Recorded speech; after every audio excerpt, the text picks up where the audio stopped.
He stole just a loaf of bread and was sentenced to 19 years in prison. During this time, he endured endless humiliation until the day of his release finally came. But the warden decided to make things difficult, ordering him to move hundreds of pounds of timber by himself. This was an impossible task, but Jack happened to possess incredible strength. He lifted the timber with all his might and slammed it down in front of the warden. The warden had no choice but to hand over the release papers. When Jack looked at the document, he saw he was labeled an extremely dangerous criminal. He would have to report regularly to a designated police station, and if he missed even once, he'd be arrested and imprisoned again. Jack was furious. He had already paid 19 years of his life for one piece of bread.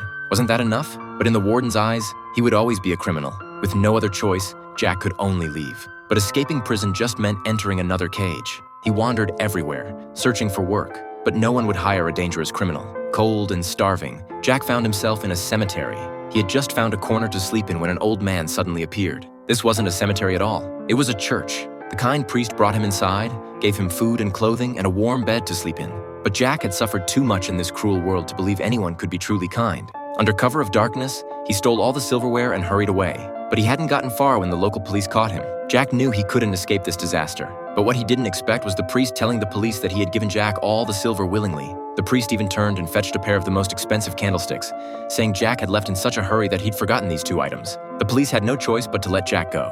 After the police left, the priest urged Jack to use these precious silver pieces well and become a kind and upright person. Filled with gratitude and remorse, he tore up the release papers that marked him as a thief. Jack decided to leave the past behind and start a new life. 8 years passed in a flash. Using that silver from years ago, he transformed himself and entered high society. Not only did he open a textile factory, he was even elected mayor of the town. Just then, a scream came from outside. When Jack went down to investigate, he saw a carriage overturned with an old man trapped underneath. Jack used all his strength to lift the cargo-laden carriage straight up. At that moment, the prison warden witnessed everything. He had only seen such strength once before, and suspicion immediately arose. The fugitive from years ago had never been caught, and this mayor could very well be that escapee. The next day, the warden received a reply from the Paris Police Department. The letter informed him that the fugitive from years ago had been captured and would be executed after the court's judgment. The ashamed inspector went to apologize to Jack, feeling he had tarnished the reputation of an honorable gentleman. Jack told him not to worry about it. He was just doing his duty.